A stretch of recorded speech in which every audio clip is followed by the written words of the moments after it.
نعرہ حیدری، بلند تر ہدیہ صلوات۔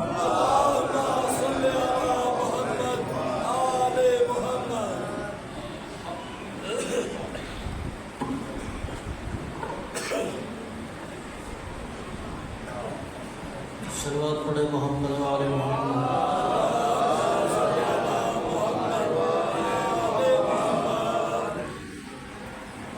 اعوذ باللہ من الشیطان الرجیم، بسم اللہ الرحمن الرحیم۔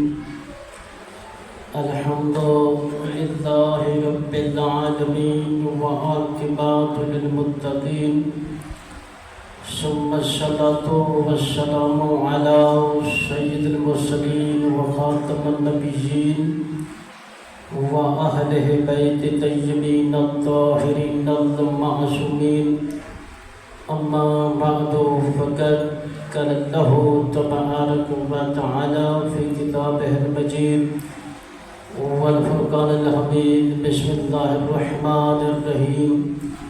كل شيء هالك إلا وجهه، صلوات۔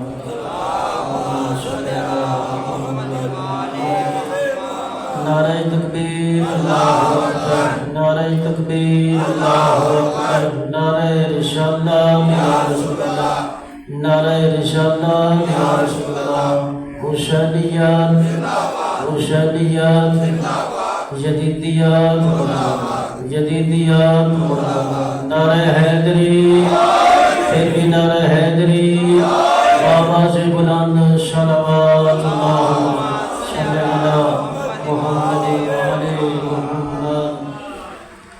عزیزان محترم، میں نے آپ کے سامنے قرآن مجید کی آیت پڑھنے کا شرف حاصل کیا ہے، جس میں پروردگار عالم ارشاد فرماتے ہیں کلو شیء ہالک الا وجہ، کہ ہر چیز ہلاک ہو جائے گی مگر اس کا چہرہ۔ تو یہاں سوال پیدا ہوتا ہے کہ چہرے کے لیے جسم کا ہونا لازمی ہے، جس میں ہاتھ، پاؤں، سینہ، گردن سب ہوتے ہیں۔ اگر ایسا کہیں گے تو اللہ مجسم ہو جائے گا، اور جو مجسم ہے وہ خدا نہیں۔ تو جب اللہ کا کوئی جسم ہی نہیں ہے تو پھر یہ واجب کیوں کہا؟ تو ہمارے مفسرین نے اس وجہ سے وہ راستہ مراد لیا ہے کہ جس کے ذریعے سے ہم اللہ تک پہنچ سکتے ہیں، یعنی دین اور صراط مستقیم۔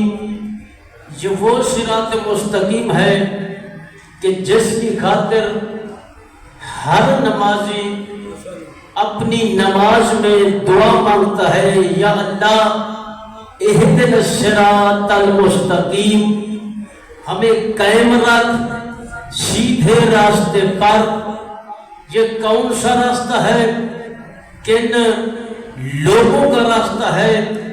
اب پھر نمازی خود کہتا ہے صراط الذین انعمت علیہم، یا اللہ ان لوگوں کا راستہ کہ جن پر تیرا انعام ہوا، غیر المغضوب علیہم ولا الضالین، یا اللہ ان لوگوں کا راستہ نہیں کہ جن پر تیرا غضب ہوا اور وہ لوگ راستہ نجات سے گمراہ ہے۔ ہمیں گمراہ لوگوں کا راستہ نہیں بلکہ ان لوگوں کے راستے پر ثابت قدم رکھ جن پر تیرا انعام ہوا۔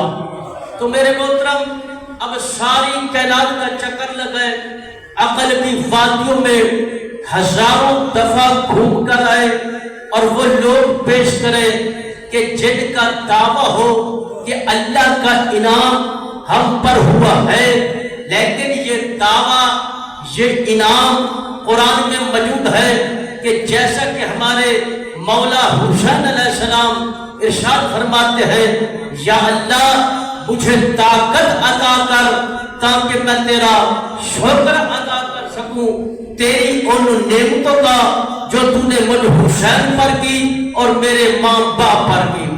تو پتہ چلا صراط مستقیم وہ راستہ ہے کہ جس کے ذریعے سے ہم اللہ تک پہنچ سکتے ہیں، اور وہ کسی ایرے وغیرہ کا راستہ نہیں بلکہ پنجتن پاک کا راستہ ہے.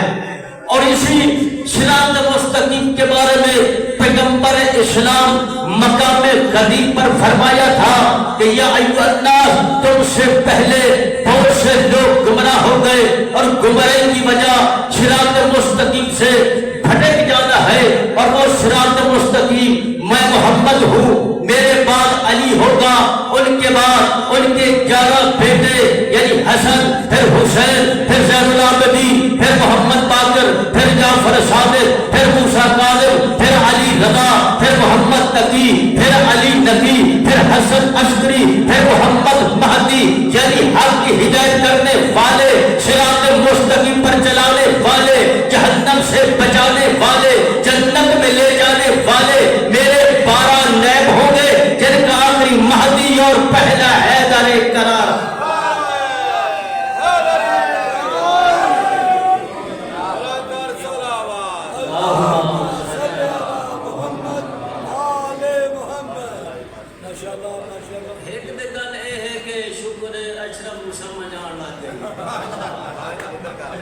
پرسوں کوئی نہیں آئی، آج بھی تو چلتا چلتا اتنے سمجھ آ گئی. مولا اے سارے تو سمجھن دی توفیق عطا فرماوے. دوسری گل ہے کہ جیڑا شاگرد اے آکھے کہ میں استاد تو تو بنا او کدی کامیاب نہیں. ٹھیک ہے نا؟ اور میں نے پانی پہلے پڑھا دو بعد میں پڑھا دو، میں نے وہ پریشانی کوئی نہیں. لیکن یہ دعا لینا واسطے، یہ دعا نہیں لینا، یہ یہی ہوندی ہے کہ میں پیر تو بعد میں پڑھا، یہ گھروں میں نکلنا. جڑا استاد کی قدر نہ کرے تو پھر انہیں کامیاب نہیں ہونا. مومن علی دے گھر دا کڑیاں یاد کر، مومن علی دے گھر دا کڑیاں یاد کر، بھائی تے بھراواں دا بھرنا یاد کر. اس مل کے لوٹ جانے کا کسی دل کو کیا خبر، سے جا پہ کوئی سر کی قاتل کو کیا خبر. اس مل کی گلی لوٹی اور گھر بھی ہوا تباہ، میرا والے گھرانے کو زندان کا. دو چار جملے مولا کے فضائل کے پیغمبر اسلام نے فرمایا القرآن مع علی، علی مع القرآن، قرآن علی کے ساتھ ہے، علی قرآن کے ساتھ ہے. پھر پیغمبر فرمایا الحق مع علی، علی مع الحق، حق علی کے ساتھ ہے، علی حق کے ساتھ ہے. پھر پیغمبر فرماتے ہیں یا اللہ حق کو ادھر موڑ دے جدھر علی ہو، حق پیچھے علی آگے. اب علی جہاں بھی ہے حق ہے، اگر علی منبر پر ہے تاب بھی حق، بستر پر ہے تاب بھی حق، تخت پر ہے تاب بھی حق، گھر میں ہے تاب بھی حق، مسجد میں ہے تاب بھی حق، چوک ہے تاب بھی حق، بول اٹھے تاب بھی حق، بول اٹھے تاب بھی حق، روشن رسول پر ہے تاب بھی حق، اشارے علم کرے تاب بھی حق، کسی سے جنگ کرے تاب بھی حق، رسول کے جنازے میں شرکت کرے تاب بھی حق، کسی کو آنے دے تاب بھی حق، نہ آنے دے تاب بھی حق.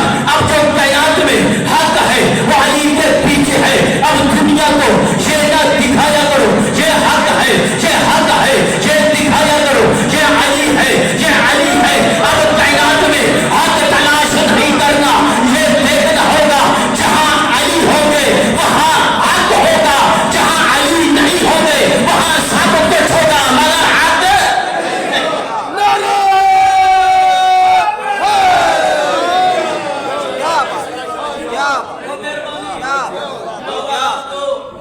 شرارت رکھے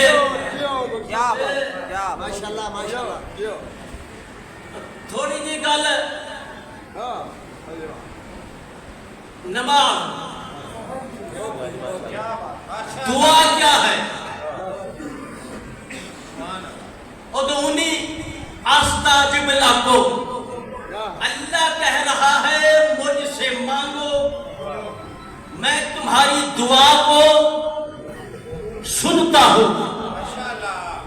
جب میرا بندہ ایک مرتبہ مجھے پکارتا ہے تو میں 7 مرتبہ جواب دیتا ہوں۔ اب کوئی ہے جو بندہ بلائے 2-3 مرتبہ کہہ دو دماغ نہ کھا کیوں شور مچا کے بیٹھا ہے؟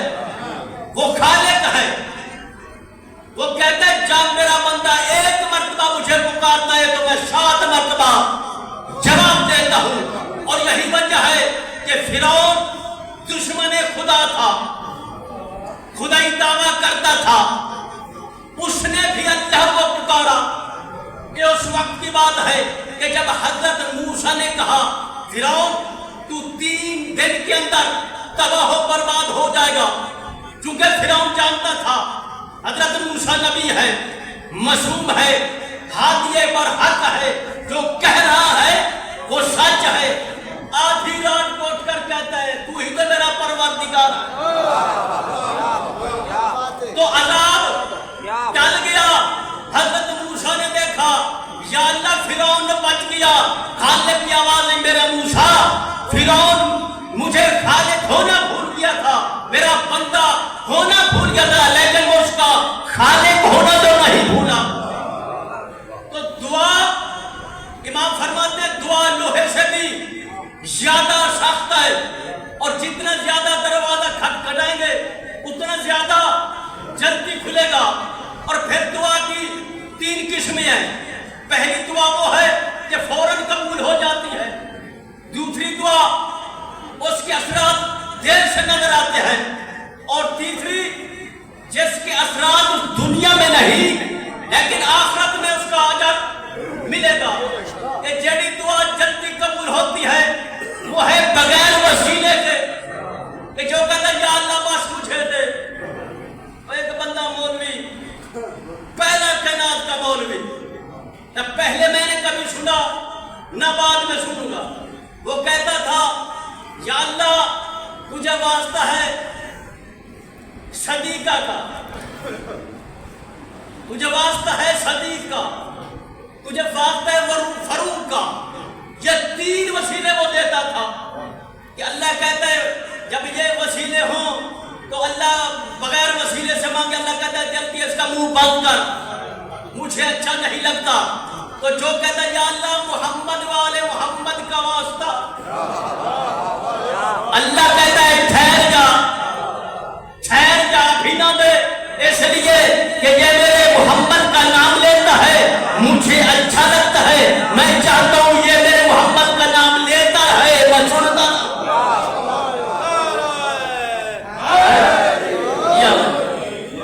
اور تیسری دعا کہ دنیا میں دعا ہم مانگتے رہتے ہیں، اس کے اثرات نظر نہیں آتے، اس دعا کا اجر جنت میں ملے گا۔ کیا کہ پنجتن پاک کا ہمسایہ ہوگا، کہ ہون جڑا دعا نماز پڑھے گا تو دعا مانگے گا، لیکن تو نماز نہ پڑھی تو دعا کی منگنی ہے، کہ ہون میں منہ وچ بیڑا رکھ کے سورۃ فاتحہ پڑھا، کتنی اچھی بات ہے۔ ادھر قرآن، ادھر نسوار، ادھر حکا، ادھر قرآن، کوئی جوڑ ہے؟ اندر سنا کوئی جوڑ ہے؟ اور میں کہ داڑھی مونتے تے کریم تے تھرکیے جوڑ ہے؟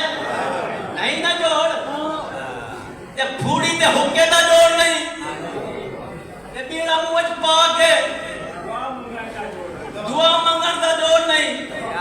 جب میں ایک سوچنا کہ جڑا جانا نا فاتحہ پڑھن تو میں کی کرتا، میں الحمد پڑھنا پتہ نہیں ٹوپ کے کھاندے نے۔ سورہ جو فاتحہ پڑھنا ہے کسی کے لیے تو پوری سورت پڑھیں، اور سورت فاتحہ بھی پڑھتے ہیں اور 3 مرتبہ کل شریف بھی پڑھتے ہیں، اور پڑھ کے کیا کہنے یا اللہ اے سورت فاتحہ کا ثواب، توحید کا ثواب محمد و آل محمد کے طفیل فلاں کے روح کو پہنچا۔ ٹائم لگتا ہے کوئی نہیں لگتا تے جڑا میں سیکنڈ گزرے تے میں دعا منگی بیٹھا قرآن ہے پھٹی لینا نہیں دال آنا نہیں گل اللہ نو دا تے بندے نو دا پھر کی ہے کہ اسی منہ بھی کھا یہ فلانا آئے گا آکھے گا جو آیا صحیح طریقے سورۃ فاتحہ صحیح طریقے سورہ کل شریف وہ نے سب ماشاء اللہ قرات سارے نو آندی ہے قرات جاندی ہے پھر ابھی جلدی کریے کوئی فائدہ کوئی نہیں اس واسطے کہ اسی خوش ہیں کہ سارا وسیلہ وہ بلند ہے ایسا ولی وسیلہ ہے جس کے بارے پیغمبر فرماتے ہیں شربت علی یوم الخندق افضل من عبادت الثقلین علی کی انگلی کی حرکت ثقلین کی عبادت سے افضل ہے